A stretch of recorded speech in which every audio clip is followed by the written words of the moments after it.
دوستو، جب ہمارے پیارے نبی اس دنیا سے پردہ فرما رہے تھے تو ملک الموت نے دروازہ کھٹکھٹایا۔ ہمارے نبی نے اسے اندر آنے کی اجازت دی۔ یہ وہ ہستی ہیں جہاں موت بھی اجازت لے کر آتی ہے۔ ملک الموت کے ساتھ جبریل امین بھی تھے۔ میں یہاں بتانا یہ چاہ رہا ہوں کہ ہم اس نبی کے امتی ہیں جنہوں نے آخری وقت میں جبریل امین سے آخری کام کیا کہا، ذرا غور سے سنیے گا۔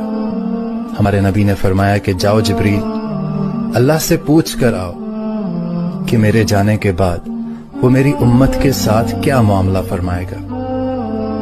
جبریل امین روانہ ہوئے، پیغام آیا کہ اللہ تعالیٰ فرما رہا ہے کہ ہم آپ کی امت کے ساتھ خیر والا معاملہ رکھیں گے۔